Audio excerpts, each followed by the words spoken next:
Esse vídeo é para abordar com vocês o tema do desenvolvimento de projetos educativos acessíveis. Antes de tratar especificamente dos projetos educativos acessíveis, eu acho que vale a pena a gente se questionar por que nós fazemos projetos ou ações ou propostas educativas de modo geral. Eu acredito que inicialmente a gente organiza esses projetos para concretizar e organizar justamente as nossas ideias e as nossas intencionalidades educativas e também para fazer com que essas ideias e intenções sejam compreensíveis e passíveis de serem compartilhadas com outras pessoas. É muito comum que na prática educativa, dentro das instituições museológicas, nós vamos desenvolver ao longo dos anos, enfim, da nossa prática, uma série de projetos que acontecem de uma maneira muito informal e pouco sistematizada. Então, quando a gente consegue organizar isso por meio de um projeto escrito que possa ser compartilhado, isso nos ajuda a organizar nosso pensamento e compartilhar com colegas e outras pessoas interessadas também.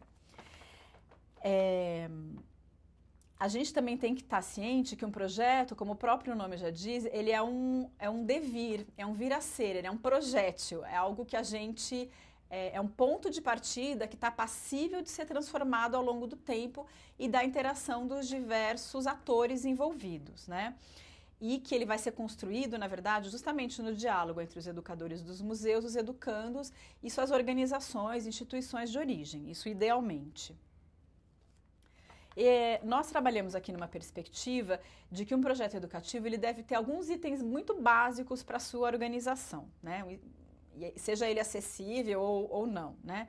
Primeiro, nós sempre trabalhamos os projetos pensando muito no público-alvo a qual ele se destina. Então, o que está na centralidade dos nossos projetos é o público-alvo e as suas características, ou seja, a quem se destina esse projeto, né? Essa é a primeira pergunta que a gente deve responder quando a gente pensa em um projeto educativo.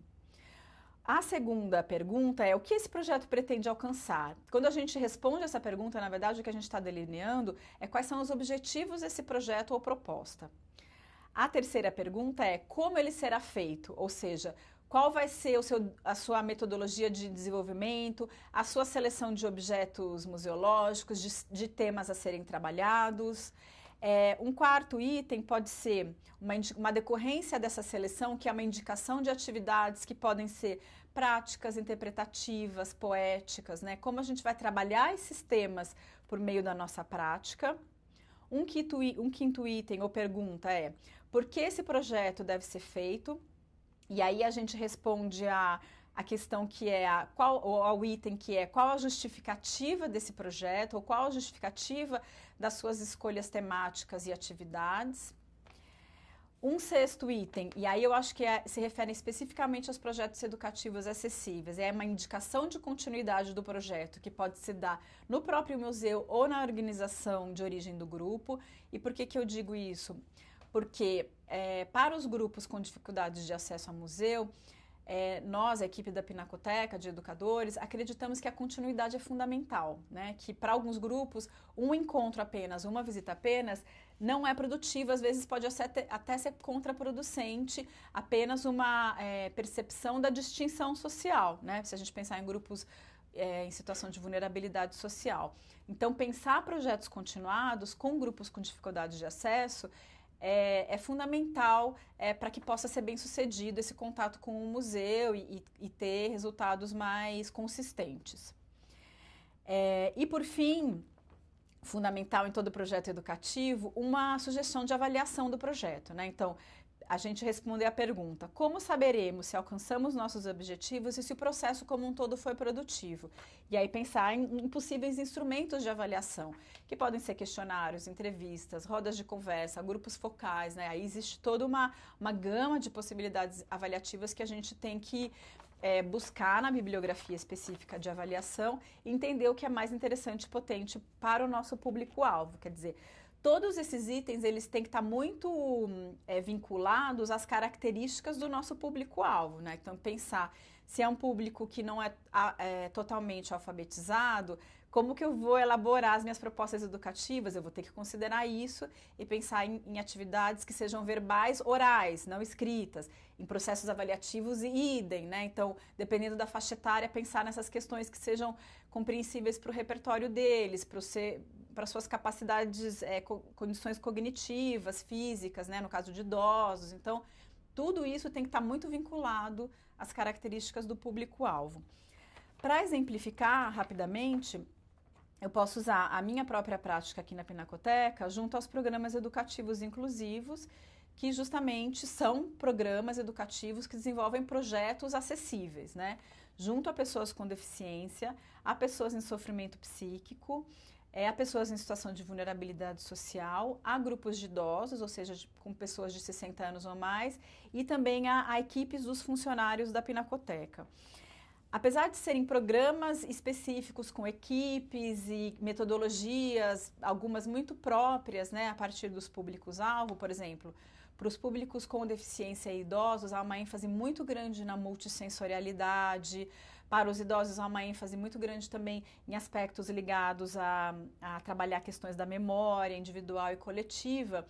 Eles têm alguns pressupostos metodológicos comuns, né? Por exemplo, isso que eu já falei bastante, né? Que é desenvolver ações e projetos a partir dos perfis, repertórios, experiências, interesses e demandas dos grupos de educandos. Quer dizer, esse deve ser o ponto central na nossa prática. E o conhecimento disso, inicialmente, vai ser dado pelos nossos parceiros, pelos responsáveis e educadores que trazem esses grupos, mas com a continuidade das ações, pelo próprio contato com os educandos. Quer dizer, quando você tem condições de desenvolver ações continuadas, os educandos é que vão pautar a sua prática educativa de maneira colaborativa, né? Então, esse é um segundo aspecto metodológico comum desses programas, que é desenvolver as ações educativas continuadas.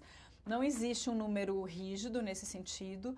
Tem grupos que a gente tem condições de ter uma parceria durante um semestre, ou com 3 ou 4 visitas ou encontros, que podem ser no museu ou nas instituições de origem dos grupos.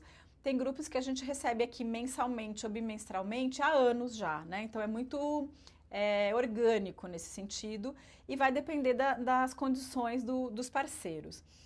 Outro aspecto comum é que a gente consegue essa continuidade de contato com os grupos por meio de parcerias com as organizações sociais, projetos ou coletivos com os quais esses públicos-alvo estejam vinculados.